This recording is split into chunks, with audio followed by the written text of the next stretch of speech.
Welcome to The First Turn. I'm your host, Hyena, and today, Llama and I are talking about This Week in Warhammer. If you like what you hear, give us a like, comment, subscribe, or share, or let us know if there's something you'd like to hear us talk about. Alright, let's get to it. Welcome to The First Turn. I'm Hyena. I'm Llama. And today we have our first episode of the new year. 2025. We had sat down and talked a little bit last week that, a personal talk. It wasn't actually a recorded thing that we did. So there might have been some technical difficulties. I don't want to get into it. But but we've got some stuff that we were, kind of bringing up from last week that, maybe we've talked about before, but it's relevant and new to listeners. Specifically, we had a plastic Fulgrim model. Revealed. Gorgeous. Super cool. Very different from the Forge World one. Better in most ways, I'd say. I think so, too. The accessibility of it is a big one, right? Because it's going to be plastic. It's going to be available from Games Workshop proper. Instead of being a Forge World character model release, means that it's going to cost half as much and, whatever. I still like the old character model one that they came out. I call it old, but it's only like a year old, right. Whatever. But the old one looks very Horus Heresy, right? It does. They have a lot of models from that era that are very still stoic and picturesque versions of the Primarchs.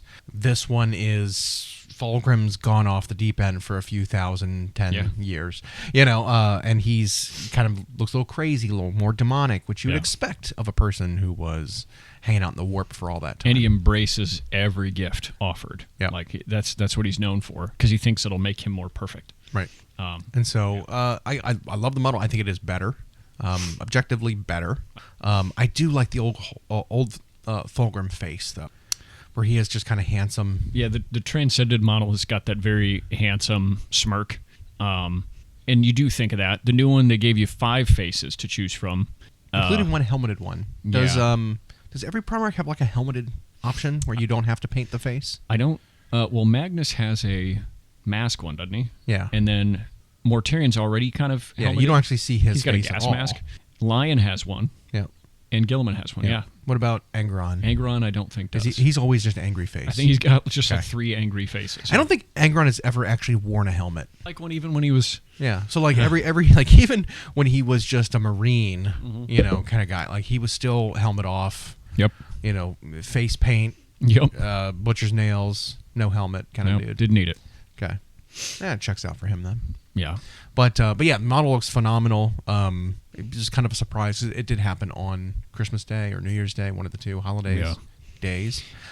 Super cool. And it was Christmas Day. Actually, the Advent calendar built up to it. And I still, everybody's first reaction was, whoa, this is possibly the best Primarch they've done. And then the meme about the face went out, and that immediately then became what everybody talks about. I appreciate the humor. At the same time, it's given everybody this negative sort of talking point about what's otherwise a stunning model. And again, the bare plastic will tell more of the story. Right.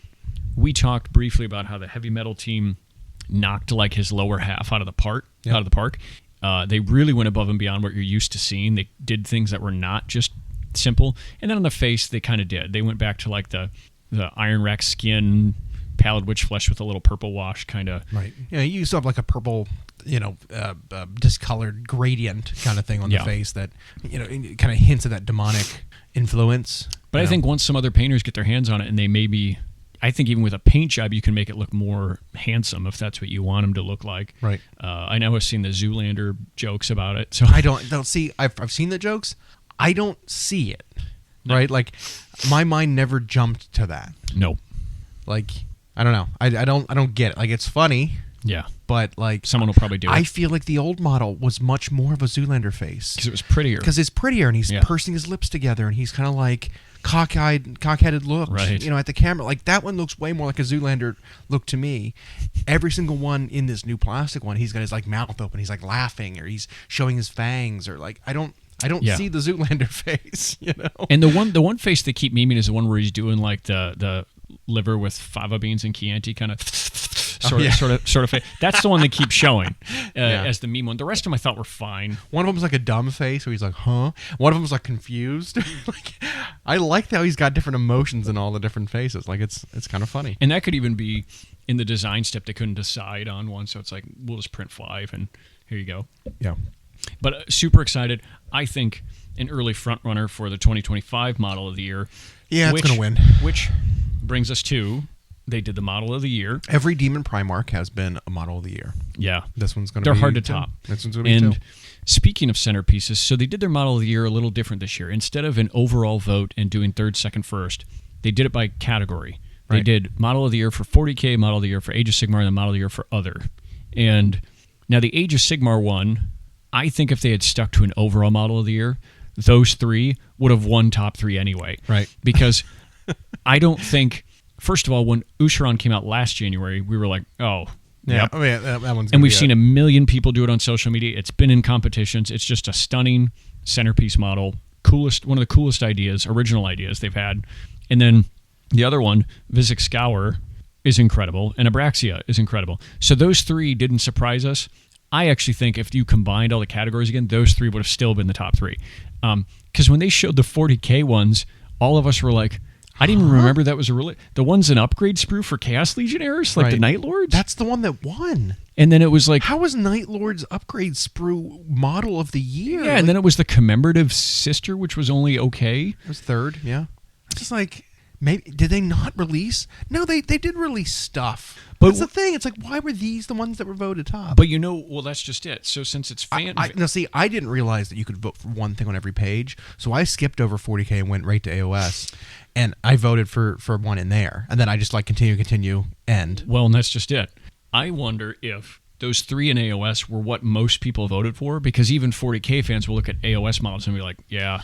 Yeah, it's like that envy. We're like, man, I wish 40K could get some good models like those. We heard that conversation come up a lot. Yeah. And we had talked that in 2024 in particular, 40K didn't have any wow moments like that. Right.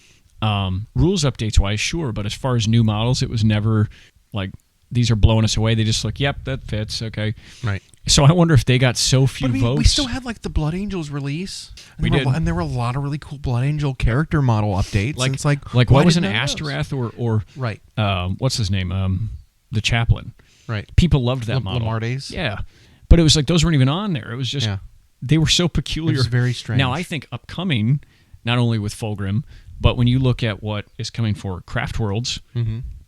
All the Phoenix Lord. Phoenix Lord for the Warp Spiders especially is up there, I think. And then you look at the Krieg stuff. It's like, 40K is going to start this year off with some hot. Mm-hmm. They just didn't have it in 2024, really. But at the same time, it's like, look at those Wolf Riders for Gloomspite Gitz. Right? Look at the fat wolf. Yeah. Or the fat goblin on the King Wolf. That model is amazing. And what if some of the rumors of some new sort of vampiric monster for Soul Blights come out? Give us a new, really cool vampire dragon rider. Yeah. That could easily jump into that spot. I do think Fulgrim's going to be tough to beat, not just because it's a Demon Primarch, but it looks as good as it does. Yeah. But because in the precedent of breaking up into categories, we might have that win 40K category. Right. Yep. And then you still have nice releases for AOS that still get their spot. AOS seems to just never not produce centerpieces. They really have fun on the design end, but it's also, I guess, relatively a younger universe, and so they get to design more new, I think. Right. But speaking of categories, they did already release the Golden Demon categories for Adepticon. Right. Which people are happy they got it out early. Because so there's no winning with some groups, we'll say that.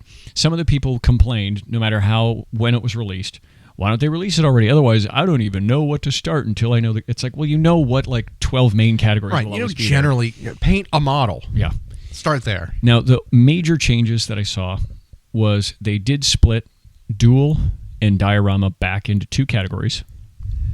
And it was because there was a random outpouring of complaints of people who said, well, I made this to be a duel, not a diorama. It's like, dude, you still won gold in the category. Why are you why are you upset? Because that guy did. But also, what is the common thing between those 2 categories? Is that you're telling a story with your model placement. And it's like in motion. And your pose, whatever. both of those things are just different versions of telling a story. I think they should be in the same category. Like, I didn't have a problem with them being in the same category at all. I don't see the problem. And so like a lot of times you have something where it's like, here's the thing, is it a duel or a diorama? It's kind of both. Like, look at the duel that won 2 years ago, where it was a mangler squig chasing a guy fleeing for his life. Right. That was duel. Yeah. And it's like... Well, and so what's funny is that, quote, controversy was what caused them to merge the categories in the first place. Yeah. And then now someone won the overall duel diorama with a duel between a Space Wolf and a Flyrant, and people complained that they wanted them split back up again. So they flipped that back. So it's like, all right. And then they the trade with some other category got merged, and that was that the Underworld's warbands. They split up the Underworld. The Underworld's warbands becomes is now back into AOS unit. Yeah.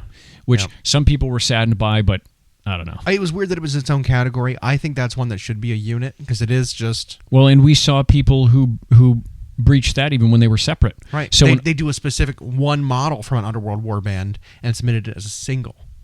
Or we saw the same vampire unit in both the Underworld's category and the AOS unit category. Right.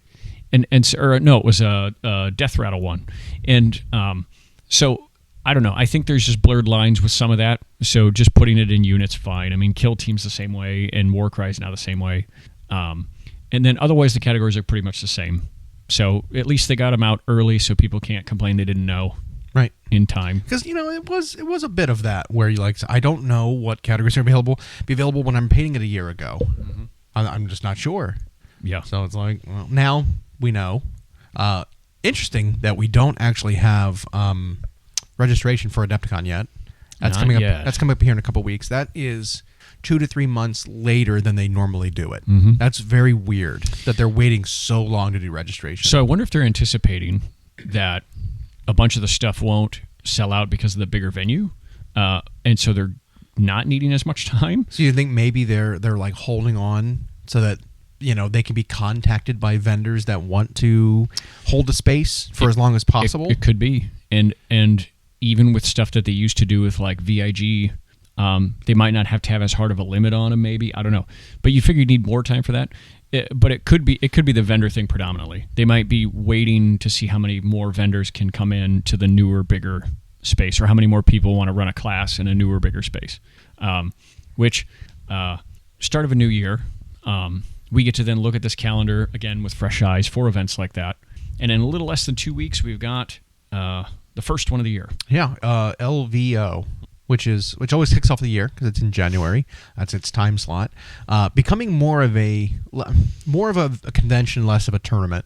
Because LVO, the Las Vegas Open, has always been just like, here is the biggest Warhammer 40K tournament of the year. Because it was the brainchild, I think, of largely Frontline Gaming. Yeah.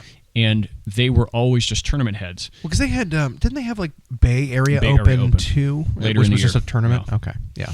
And they were responsible for the start, really, of the ITC stuff around 5th edition 40K, the Grey Knights era. Which ITC is just like the normalization of the community tournament packet. Yep. Essentially, is making and the scoring system. The scoring system, the placement tracking, and the basically a single spot to compile all that data. Mm-hmm. And so you've got mission packs that are common throughout the year that are all run from ITC. It's like how sports will have a seasonal rank. Sports that go on all year have a ranking system like NASCAR, tennis, or golf, and they now have that sort of governing body for the point system, and GW elected to make it official essentially and said our U.S. Opens will participate in ITC, and they didn't take it over like everyone was afraid of 5 years ago. No, it's a shadow council. They're running it in the background. Yep. You don't know. You don't know. They are resin checking models and cracking models open in a back room to make sure they're not 3D printed. But Frontline Gaming in particular, which I noticed they're not as they don't come out and do their podcast kind of the same as they used to, and they're more in the background now, I think. Well, I think they're also call it hamstrung a little bit by the fact that they are kind of partnered with Games Workshop.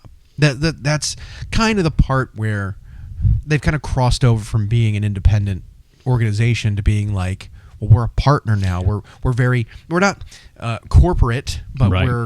we're official. We're being more serious. We're being more professional. Well, and I know that they also get early access. They get to even participate in some of the play testing, and so they can't just talk about stuff the way they used to. I assume it's like early access, not like, hey, do you want to have a review copy of it a month early, right before we release it? It's like, hey, we have this idea. We'll send it to you 6 months to a year beforehand. Play test this for us, right? That kind of thing. Yeah, and so you're right. I think they've taken that role. Anyway, the Las Vegas Open, it's still as much of a tournament, but they've added really some convention components. So they still get the hugest turnout. Now that AOS is a part of it, they get like 200 plus for that. 40K gets a huge number. I think it's the largest by turnout. And then now they have Legion and all these other games there. But they also do classes. They have, I think, their own painting competition that goes on. And so it is just borderline a convention now. And I don't think they have a trade show hall like you see at Adepticon or Gen Con, but vendors are there. So yeah, I think and they've upgraded to a bigger venue for like the second time. So I think they're slowly becoming as much a convention, which is whatever. Which might be the fourth convention in the U.S., third, and then Essen.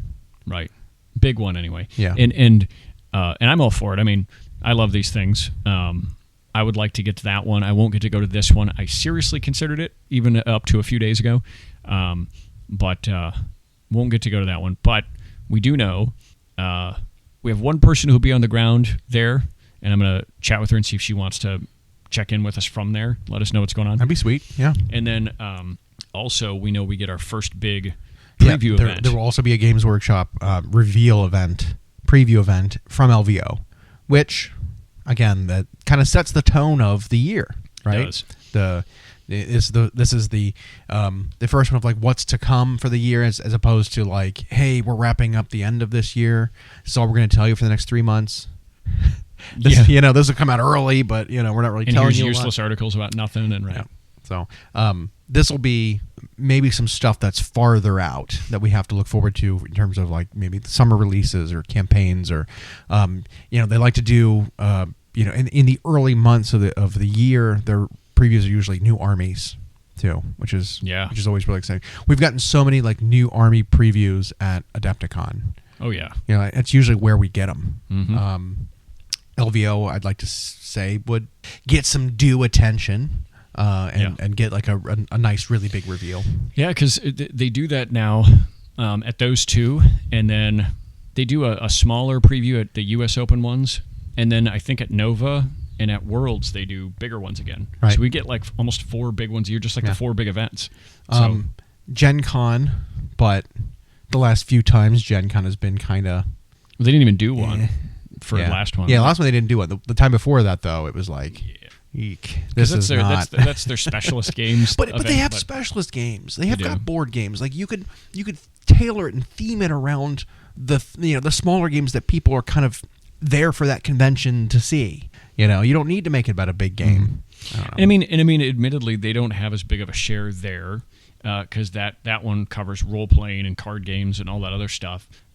Even some video games, but anime, big one. Costume stuff. But those 4 big ones that they do, this is that first one, and the good thing is they don't tend to overlap. So whatever we see at LVO, we're not going to see it at Adepticon probably. So that's 2 bang bang that are going to be kind of which is good. Yeah. Besides like maybe the one time that they wrote their preview and then most of it got spoiled. They didn't change it, and then just showed the same thing that was when. Was it the Triumph of St. Catherine for Sisters was maybe kind of teased? I think it was a big Sisters reveal. Morven Vol. I don't know. It was something like that. It was like there were a couple of previews around the time that Sisters got a big update where like everything was spoiled and they just showed that anyway. And then there was nothing new. And it was like, that's rough. Yeah, they had nothing else besides. They've been a lot better about that, avoiding that stuff getting leaked. So I hope it stays that way. Because I like the preview event to feel special, and if it's how the last one went, it looks like they're back to a enjoyable format. Yeah. So, Yeah, the last one was a format that we were more familiar with. Yep. Right. It was less designer commentary interjected into the middle of the preview. Basically, it's sitting through a lecture when you're there just to see the pictures. Yep. You know. So yeah, I mean, we were excited about that. What did we say we thought we were going to see at LVO here? So we know Astra Militarum and Eldar are on the way for 40K. We know the Auric War Clans, which are now up for pre-order. Yep. Or pre-order today. Pre-order right? today, I believe. Yeah. So 2 weeks. Saturday. Yeah. And then we think Gloomspite gets, and one of the Death factions I think are right behind them, maybe. So at LVO, if there's nothing else coming for Gloomspite gets other than what we've seen, we won't see that unless they just simply announce the book. But I think we'll see whatever the next faction is. Because with Eldar, with 40K, we know what the next 2 or 3 are. So they might not be as much. I mean, but I could still see with 40K because we know Knights are coming.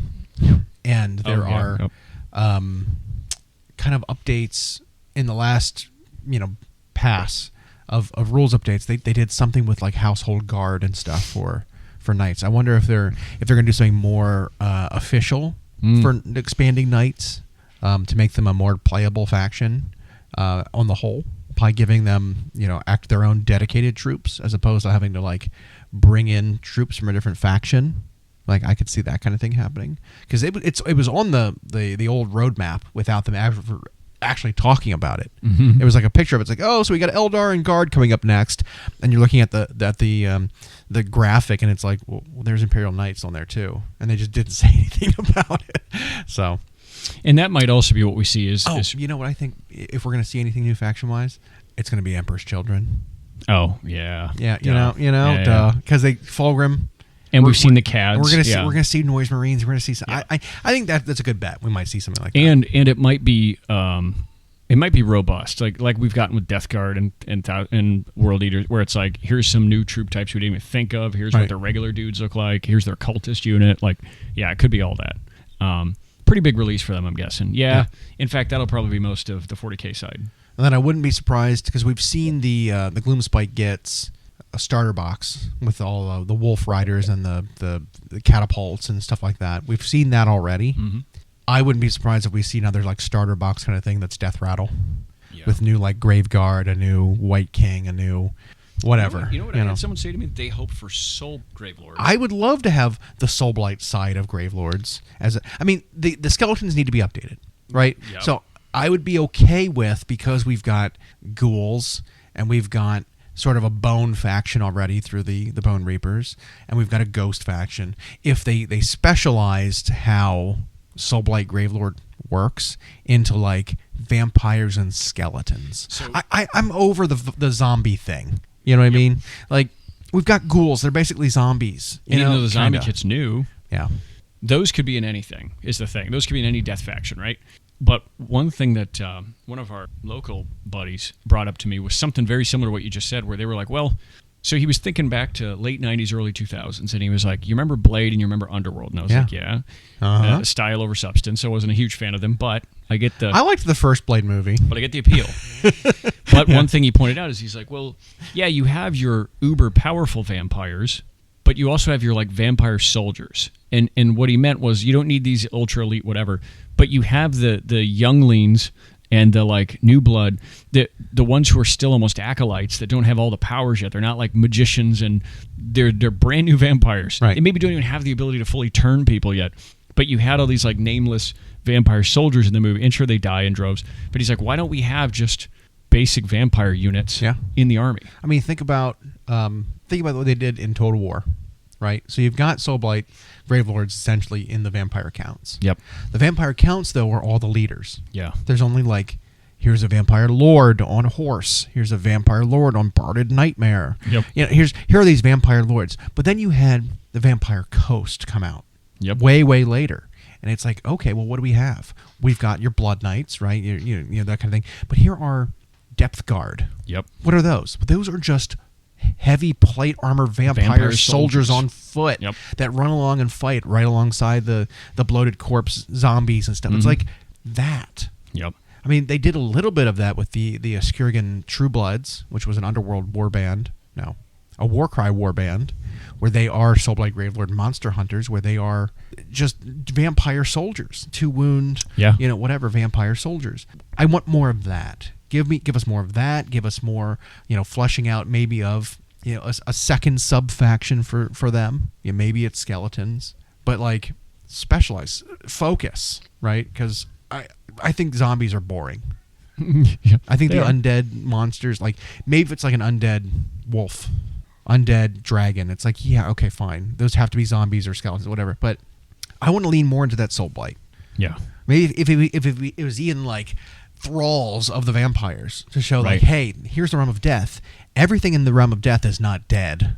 There are humans living, acolytes and thralls, living in the realm of death. The Guillermo character. Yeah, and so like, here's your, maybe they even have vampiric like aesthetics. Maybe they harken back more to what Empire looked like, where it's like, here are my thrall bowmen, my thrall crossbowmen, whatever that they get to use. I mean, I think they did a little bit of that maybe in one of the Vampire Counts sub-factions, where you could have some like human vassals where that you can script in, and you can bring some like old Empire units like your crossbows in addition to like your dire wolves. Because like they did do some specialization in when they did like the wolf, the Vrykos dynasty. They were very unique, right? They were all like these half vampire, half werewolf sort of Soulblight. Plus the like centaur beast with wings. Yeah, so weird, so strange. But if we're talking like classic vampires, classic undead kind of thing, like expand it more. Give me more stuff there. That's what I want to say. Yeah, and again, even within vampires, there's a hierarchy. So like you can still have your named really powerful vampire hero, but they don't just rule over skeletons and zombies. They might not only have human subjects who are under their whatever, have a contract with them where they're under their bond, but you can also have just weaker vampires who are soldiers, right? And weaker by the standard of what a vampire lord or hero would be like. So yeah, because they'd be lower on the food chain, right? They're expendable to the lord. So yeah, I could see that being the way they go if they expanded them greatly and didn't just do hero in a book, right, or whatever. But just Blood Knights on foot. Yeah, But for AOS, do we think it'll just be the official announcement of the Gits book and then they move on and we're like, dope, or do we think we'll see something like that? Like I said, I wouldn't be surprised if we saw, because I know there are rumors about Soulblight Gravelords getting some pretty large expansion. Okay. I would not be surprised if we saw a starter box similar to like Dark Oath, right? Where it's like, here's a themed box with here's every way they're expanding in this one box. A couple of characters. Here's a new resculpt of a unit. Here's the old sculpt of a unit that's put in here. Like the skeletons, for example. Mm-hmm. Maybe the skeleton that was resculpted a year ago is put in this box, plus the new, elite versions of skeletons, plus a skeleton hero, plus maybe a centerpiece. Like it'll be something like that. They have been talking about, we've been talking about them liking to break up the kits that are dual armies. Yep. Hexwraith plus Black Knight, which is the skeleton horseman. Yeah. Are the same kit. They don't like that. They don't. And so the Black Knight kit needs to be updated. It needs to be better. Well, and I think what they'll do then is they'll get a new kit of their own. The Black Knights will look distinctly different. Right. And that Hexwraith dual kit will stay in Night Hunt, but be 2 different units of some kind. It could be. Yeah. Just give it a new name and like whatever. And then maybe Graveguard getting an update. Because then that wraps up all of Death Rattle. I could see that. That'd be fine. I would love a new centerpiecey, big monster kind of thing, though, because, again, you've got Skeleton Dragon, Zombie Dragon plus the Terrorgeist are they're the same model in 2 armies. They hate that. They do. They don't want to do that anymore. Besides maybe like an overarching faction leader like Nagash being in the god character is fine. Sure. But it's like, here's a Flesh Eater Court Terrorgeist. Here is a Soulblight Gravelord Terrorgeist. They have different points values. They've got different rules. It's like, no, not great. Nope. Don't like it. Okay. So I think we could see that. Smaller games. Maybe we'll see the next Arcane Journal for. I never know For Underworld or for Old World. High elves have been mysteriously missing. Yeah, and we do know they're going to exist. So there are a lot of high elf models that got cut from AOS that are, I think, potential to return. You've got all the Swift Hawk agents, which were the Lothern Sea Guard, the Reavers. I think they were called Reavers, right? The skirmishy sort of cavalry. Illyrian Reavers. Illyrian Reavers, yeah. You had the Hawk Riders, the Hawk Rider chariots, that kind of thing.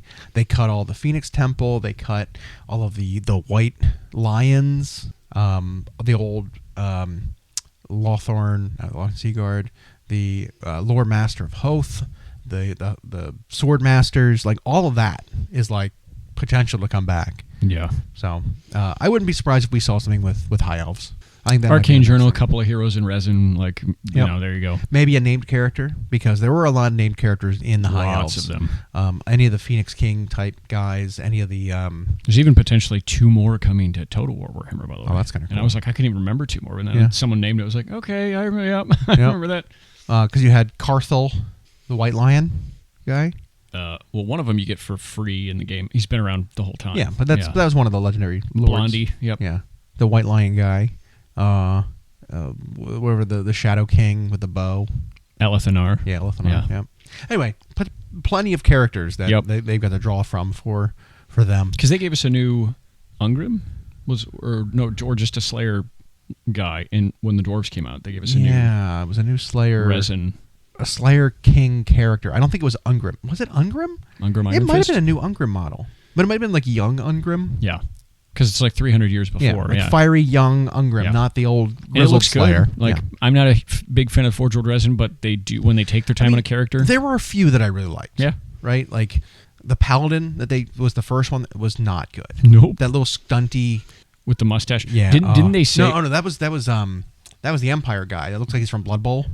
But no, there was a Paladin on foot. Oh, yeah. From like the first Bretonnian release that is just short and chunky. Because I think it's hand sculpted. They hand sculpt a lot of the resin stuff, and so he was just so short and tiny. Or maybe he was old. Maybe he was so long ago. Well, I know they said there was the other Bretonnian lord with like the giant like square hand.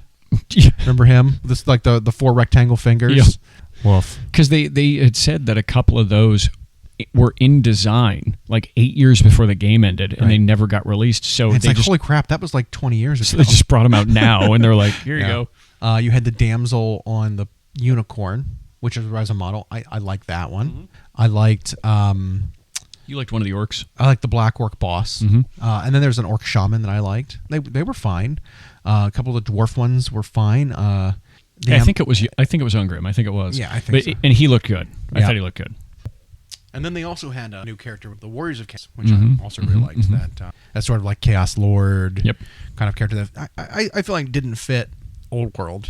It definitely felt like more like an AOS. Well, because its aesthetic actually fit in with the new Sorcerer. Yeah, it was kind of shamany. It was layered plates with cloth, and it just I don't know. It was a weird choice. Which the new Sorcerer made it to like the honorable mention voting for model of the year. I mean, it's good looking, but I was like, really? That made that, I didn't high think it was that good, but yeah, sure. It wasn't the commemorative one, right? No, it was just the regular one. Okay. Yeah. Huh. Yeah. So it's might have just been on people's mind because it was so new. And it does look good. And they haven't had one in so long. Yeah. And the old one was not good. No. I did not care for that old one where he had like the pincer head. It's just not great. Not a good one. And I actually refused to use that model. I used him as a magister in my Tzeentch army because he looked more like a Tzeentch sorcerer. He does. You know, he's very skinny, very lithe, dog-legged mutations. You know, and so he's like, this is a magister. I'll convert a chaos warrior type character into a sorcerer. You know, for my actual chaos army. But yeah, so which makes me wonder, what do you think they're going to do with the that Tzeentch sorcerer who's in Slaves to Darkness, since they don't like kids crossing over? I don't know. I mean, it seems like they printed the new book with the 2 versions of them. They did. Like they exist. Yeah. There's still the Tzeentch Mutilith Vortex Beast in there, and the Khorne marked Slaughter Brute in there. Yeah. I don't know. That was a weird choice. I mean, we can talk about the design of the battle tomes at length. We can. I mean, it's just, we'll say this. Buying a battle tome is kind of a requirement to play the army. Which I think we and most people, I think a lot of people don't talk about it. We don't like that new codexes and new battle tomes don't really offer much over the index anymore. Right. Other than now your rules are locked behind $60. Exactly. So before, when it was a battle tome or a codex would come out, you had an index that was a basic version of your rules. Right. And the book would offer significantly more over the index. So you were like, okay, this is an expensive book because it's 60, doubles the amount of detachments it's or more, and it does power level up your army a bit just through the virtue that it gives you more options. It usually would take units that have very little rules and give them something extra to do. So it is power creep, kind of, because your army would get better with the book. Yep. But while there were complaints about that, saying, "Oh, well, army, if you got a new book, you're just top of the pack when it comes to the competitive scene. Mm-hmm. The new book armies are always just better than anything index." It hasn't been true for a while. I mean, look at Eldar in 10th Ed 40K. They were good with their index through 5 nerfs. By the way, it's just insane. It's just crazy. They never stopped being good. They're still good. They're still good. They never stopped being good. But AOS seems to have taken the opposite approach, and the battle tomes offer nothing more over the index. In fact, they use the index as a baseline, and these books have kind of nerfed things from the index and made them worse. Things have been removed. Things have been tweaked in a negative way, and it feels like you're now required to buy a battle tome for a worse army. And it's like, while one thing that it does is it unlocks the stuff in the app for you. Which we've talked about at length. Yes, we have. I'm trying to be careful here. When the updates come to an army eventually, you will have unlocked the army already. I think that's the biggest benefit, is when they do fix the armies that are underpowered and underperforming that have battle tomes, you already have the battle tomes, so you've unlocked the content. You don't have to buy it again, right. But that's the only real benefit. Yeah. Right? Like, not a single one of the 4 armies that have gotten battle tomes have gotten better with their book. Nope. None of them. In fact, I'd say all of them have gotten worse even. Like, not one has gotten better. Yeah. So and that feels really bad. And I think from a community perspective, that's why people are kind of looking towards getting their rules in an alternate way, whether it's a site that compiles the rules so you don't have to buy them, or PDFs that they're sharing with them. Like, people don't want to buy bad rules. Well, and this is why Army Builder and Battle Scribe back in the day used to be the default list builders people had, because you didn't need to buy the codexes to have them, and that was when codexes offered a lot. Right. And now Games Workshop gave us these functional and very user-friendly apps, but now they tuck the rules in them behind a paywall for a book that doesn't upgrade my army. Right.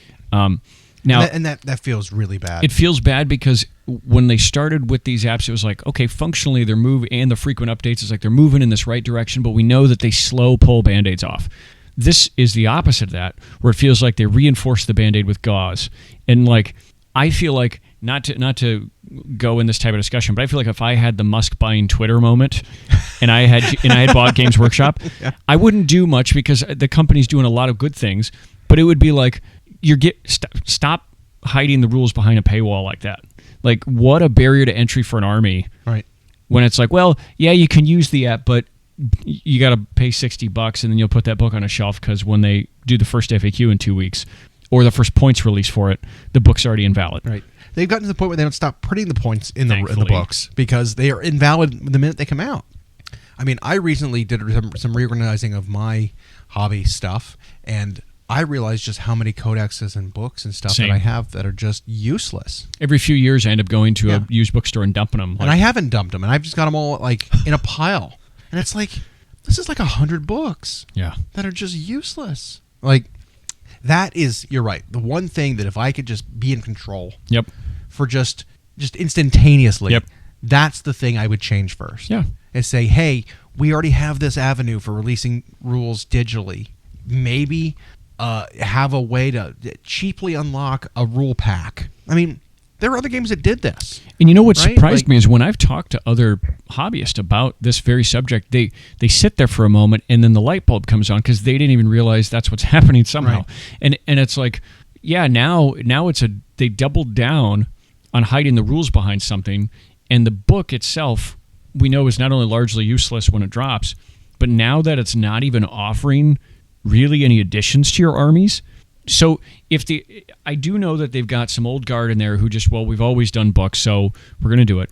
We have talked at length on this show about the delays that results in terms of rules, where it's clear they had this printed and sitting on pallets 12 months ago when the meta looked like A, and now this book comes out, the meta doesn't look like that anymore, so it's just not prepared. Or even if it's like, oh man, we came out with this index, we've got it written, and we're looking at it, and man, this is going to be a problem. So let's write the book, get it printed with these changes in mind, and then it comes out and people are playing it. I'm like, this sucks. This army is bad. And they're like, ooh, we already printed those books that have nerfs in it.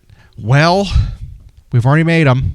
Yeah, and they're sitting on them. It's just like, so they can't toss them and redo it. Right. So, and like, it can't be making, like $60 is outrageous for the books anyway, but the price structure is not a thing that I think is worth getting into that kind of discussion. But like, when it comes to publishing, printing, in many languages, by the way, and the sheer warehouse space books take up, and then you got to ship them everywhere, along with the rules delay, where they're released at a time when they might not be relevant anymore. I can't imagine that's a hugely profitable venture. It's such a delayed gratification for them. And hiding it behind is just absurd. So it's like when a new army comes out, we've talked like, do a thing, we're in the app, maybe you lock the rules there for a bit, but it's like, offer me a $10, $15, wwhatever, unlock all your shit. Right. Like what like that costs nothing to you. And then it'll be live updated. Right. You know, and because like what is the margin on a book? Right? What's no idea. Yeah. Because like you think about you produce the book and it costs you an X amount of money. You have you sell the book to a store, the store sells it and they need to make a profit. So like generally it's about half. Right? So if a book costs you $60 in the store, it costs them 50% of that to buy it as a store. So if the store is buying it from you for $30, you want to make $10-15 on that book from the store. Just don't make the thing then. Oh, and by the way, you're only allocating 2 to some stores? Don't make the thing then and just sell it a digital unlock that you're going to be producing Which, by anyway. the way, you're now making no material waste. Right. And if it's the... And you have up until like you have until forever to make changes to it. Right. Because even if you release it and it's not good, you'd be like, oh shit, quick patch, fix it. Right. And then people could decide until forever to pay to unlock it. And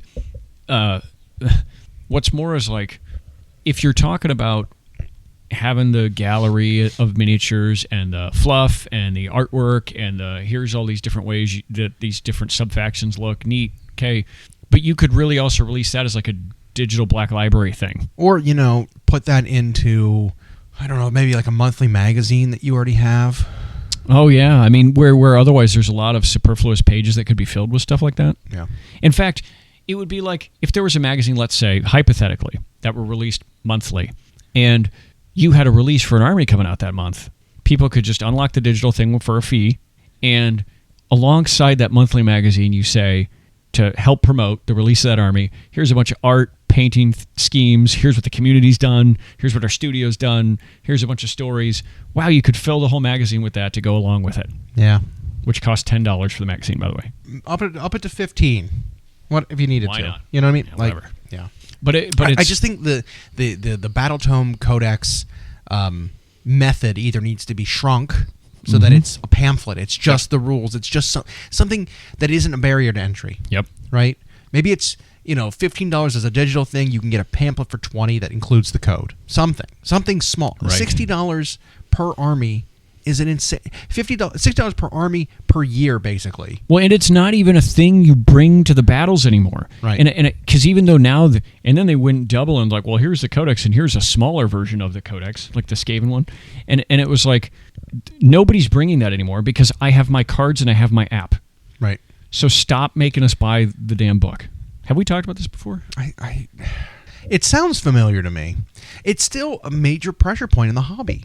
Especially when you're getting new people in. Because it feels like it's the only company that's really doing it anymore. Well, and we've had a lot of players jump in to both games recently, and they get excited, and they finally pick their army based on what they think is cool. We had like Britain and Ash, and all these people are now getting armies, and it's like, this is cool. What army? Still in debate. Okay. But looks at them every week and can't decide. Okay. But one of them got into Talon Crute, and so that was Britain. Yeah, and it was neat because he got like the Crute gift box set, because we still had one, and then it was like in the Tau holiday one, so it was like, that's a pretty good start. Yeah, that's a really great start. And for monetarily, not bad. And so anyway, but the same thing happens when these people are new. They see the book there and they get it, and then you have to be like, well, okay, but this one detachment now does a different thing, and this one thing now has a rules change to its gun, and this one thing now does it. You have to then say, so that whole book you're trying to play out of, and even some of those cards, really aren't valid now. Yeah. Whereas in the app, it's updated. And it's usually happens immediately when it's released, yeah.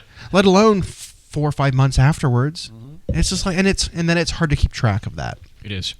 So it turned into more bookkeeping. Yeah. And I know you have some, I think, old guard within the company, but even in the player base who just, well, we've always had a book, that's what I like. And it's like, well, the book was spectacular when you know it was never going to change for the entirety of an edition. Or 4 or 5 editions. 4 or 5 editions in the case of armies were like that. Drukhari and Necrons. Yeah, when you'd go all those editions and nothing changed, so the book was solid gold. Now it's not. It's not an investment piece now. Yeah. It's just it's good for maybe a couple years when the next update to it comes in the next edition, because editions roll on pretty much a 2.5 year cycle. Yeah, and now it's, and even then, like we just described, it can be weeks, and it's already like, well, this does a different thing. Look now. what happened with World Eaters and Astra Militarum at the end of 9th. Or there's that. Those 2 books came out at the end of an edition in which they released an index at the beginning that superseded everything from the previous edition. Yeah. Those 2 armies had a book for 3-4 months total, and then they were paperweights. Even in 40K 10th, which we're now, we crossed the 1 year anniversary.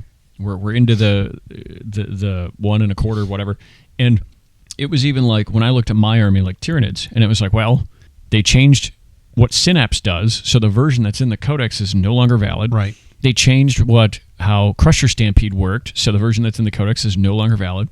They changed so many things right away where it's like a book that was a year old just is worthless to me. It sits but you still there. have to have it. You still have to have it to unlock your rules in the app. Yeah. And so that's just the paper print version in this age of people need updates now is just not, I don't think it's valid. And you're right, it's the only game still kind of doing that. Because I remember even games that have failed in the past had a superior system. Now, I mean, like, the games didn't fail because they didn't have codexes. Right. But like, think about so we went at Adepticon 1 year. We went and played in the doubles for War Machine Mark. Yep. 2, Mark 3, Mark 3. It was before the new one. Yeah. Right. So 3. And so I didn't have anything for that army. Right. I had the models that were, some of them were mine. I borrowed some. And I didn't have any of the rules or anything. They're like, all right, well, I need to get the rules. Where do I get them? It's like, we have the app. Go to the faction pack for your army, Kador, and just hit the button, buy faction pack. And it was like $12 or $15. It's like, okay, I have the whole army now. Yeah. Updated in real time. It's like, are you kidding me? Yeah. Like, that's all it takes to, like, I play this army, or I want to see what this other army does. I want to unlock their army in the app. And then you have them forever. Yeah. It's like, why do we not have that in more places? I mean, some systems rely on the sale of models in order to fund their, whatever. And they just give out the rules for free. It's like, how about that? And like I said, where it seemed like they were getting there, because now the core rules for each game, each edition are free, and they gave us an app. Right. It's like, oh, you're almost there. Now double down on locking people out of the army. It's like, ugh. But you also need to pay a monthly thing for the app. Yep. And then pay for the army specifically. And then, when each army comes out, you actually have less content in your app. It's just like, man, I'm hoping it's just a painful growing period, right? Where they're coming to a conclusion where they just need to make a change. Yep. Because like it's putting stress on the players. It's almost to the point where like it's persuading players not to join and to choose a different game to play. Like it honestly, like I appreciate with like the skirmish games where it's like here's a new seasonal pack everyone needs to buy, Necromunda, whatever. Does an upgrade for every like, faction. It's fine. Yeah, like that one's yeah, that whatever. kind of thing is fine. Whatever. But like, man, faction Your core packs, line games. faction packs for the core line games is painful. Not only that, but if they were letting you pay, say, that $12 to $15 to unlock a faction, $25. I'd pay $25 for it. Yep. And so if they picked that mark, that would be considering that every 2.5 to 3 years we're in a new edition and they'll make you buy it again anyway. So do they really still need these books? Right. Why are you printing paper and cardboard for something you're going to get rid of in 3 years that's already invalid the day it comes out, when you could just make us pay for a push of a button? Yeah. Annoying. That said, promising new year. Otherwise, model-wise, everything looks great, though. Everything looks great. And speaking of, now that you sat through all that, and we'll probably talk about this again next week at the beginning. Yeah. A different thing at the beginning. This is what I'm going to get to is it's a new year. Generally, in a new year, we'd like to set hobby goals, Mm-hmm. and we've got some painting competitions coming up. We've got Golden Demon at Adepticon. Mm-hmm. There was Golden Demon in Germany, which is looking iffy. Yeah. I'd love to go to Essen. Yep. This year, I don't know if it's the year for it. We'll see. Eventually, we're gonna go. We'll go eventually. Yeah. It's gonna be so much fun, but this year might not be on the docket. It might be a Gen Con year again, which which I'm not upset about. Right? No, I have fun at that. Other one every than year. Gen Con being a little expensive, it's is. still a great time. I actually think Germany calculated to be a little cheaper when I we know. thought about Isn't that it. insane? Yeah, This is Gen really Con's fun. pretty expensive, but if that's where we have to go, it's fine. We have a blast at that one every year. Yep. It's around the same time of the year, so Yep. kind of end of summer. It Yeah. works out. But in terms of new year, new hobby goals, that kind of thing, we've got some of those Golden Demon competitions coming up. We also have maybe some ideas for sort of a community challenge that will be thrown out there. Mm-hmm. I mean, Games Workshop did one that was They're like hobby bingo. odd and specific. Because we were looking through that, and it's like, man, there's some really weird. Like, they really want you to pay centerpieces. Centerpieces, lots of centerpieces to get your bingo checks. I don't need anyone to have a punch card. I don't need anyone to prove their work. I want to, I've got a backlog of models that I need to get done. Same. I've got so many. And with, the end of the year, a lot of folks were posting about, I've completed this many models this year. And I'm looking at my tally, and I'm like, yeah. well, one, I didn't keep track. But two, it's like, I didn't complete a lot. No. I worked on things, but I can't say I completed a lot of models. Well, and I have, I guess, I don't know if you call them friends, but like online acquaintances in the Instagram world who communicate with me fairly regularly. And they were doing that where they were doing collages where they're showing like, here's the artist and 9 things around him, like a Hollywood Squares type thing that they completed. And I was like, ooh, I don't have 8 things I could put around my face. Well, 3 of the things were like army stuff, like or 6 of the things were just army things that were tabletop, and I don't want to put that up. So it was like, while I don't do the resolutions because I don't think you need a date on a calendar to do that, because like we were talking, new events come every year on the calendar that hobbyists look forward to. Seeing your own year in review, I think for me, and you can let me know if yours is different, I was like, I really need to get my butt into gear and get more stuff completed. Right. In fact, they did one thing on Instagram that was a trend that was picture of the artist, open questions and criticism from people, no judgments. Now, I, of course, included my cartoon llama picture. The most frequent comment I got from people is they're like, we love your work. Where are the completed models? We want to see more completed stuff. And it's like, that's valid. And I feel like that holds me back in some areas. It's like they want to see, they love what I start with a lot of figures. Your progress is great. However, where are the photos of the ones you finished? Right. I know you're finishing them, right? That's right. Where are they? Because like, on like 6 figures in a row, you did like the face and the left shoulder. What happened to that guy? Right. Did he ever get done? And then I sit there and it's like, well, no.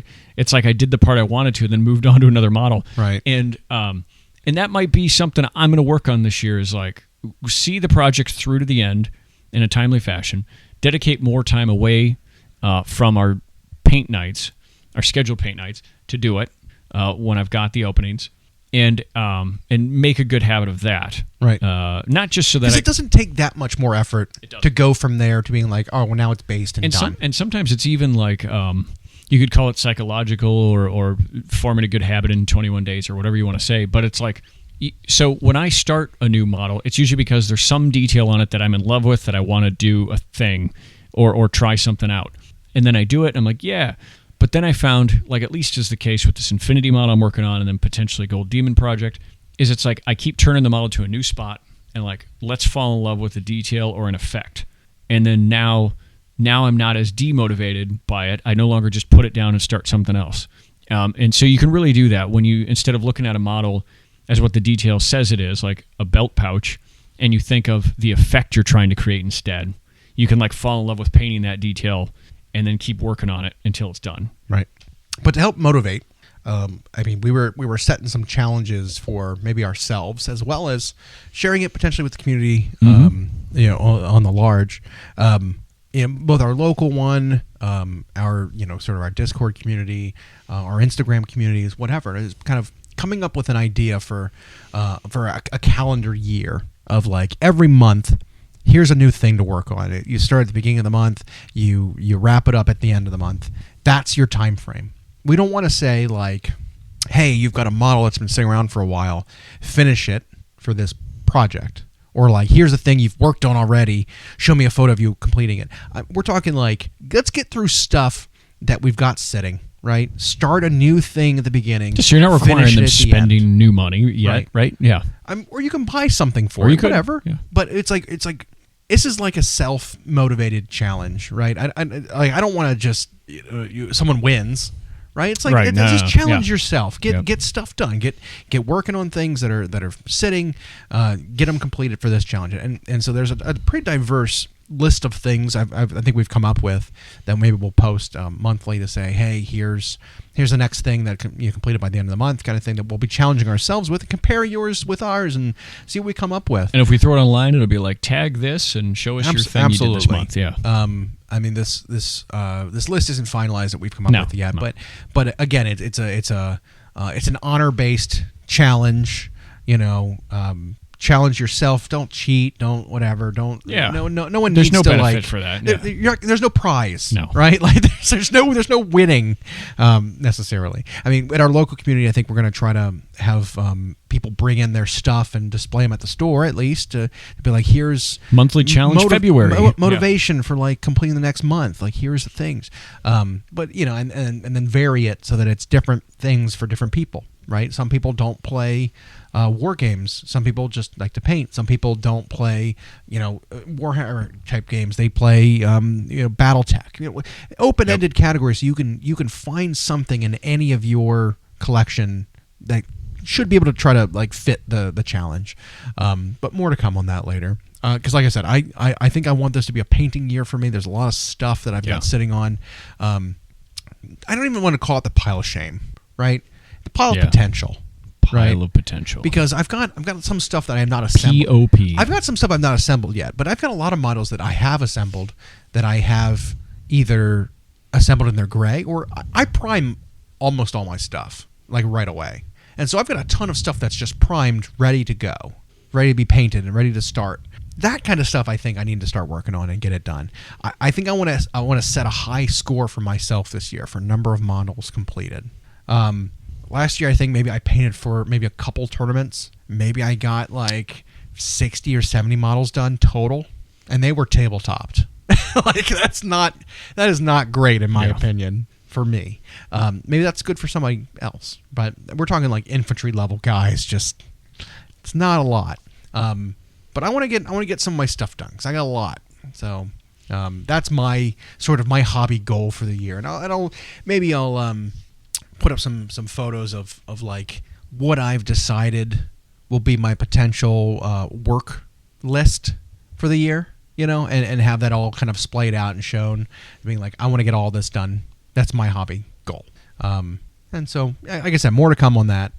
This first month might be a short notice one, but I think we've thought about that. We've thought about the idea, and it should be achievable. within just a couple weeks. Yeah, So because that can serve multiple purposes too. It's like let's say you are working on something for a competition like Golden Demon, and you know you need hundreds of hours in it.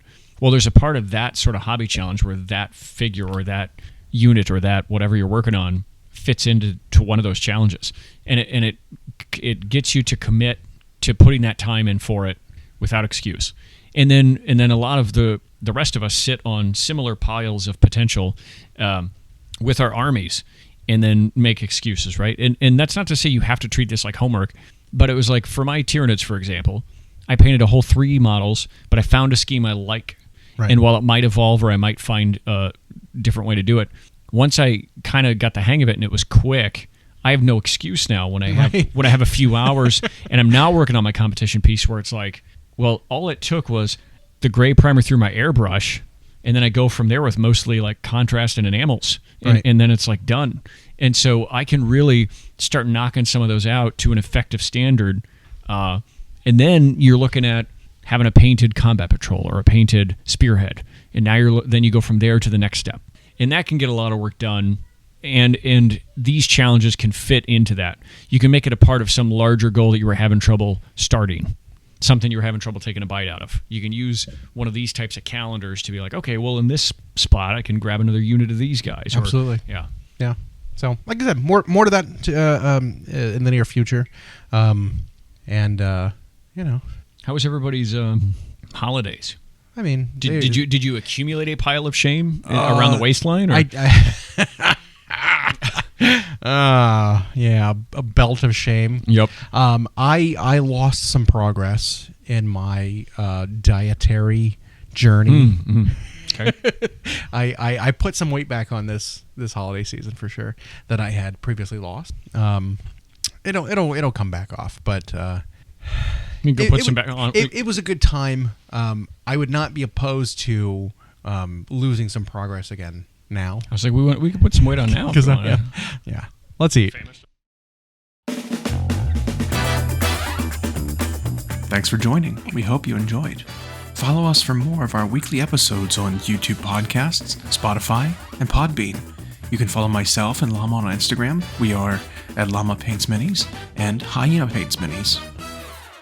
Music provided by Kevin MacLeod at incompetech.com. And as always, we'll catch you next time.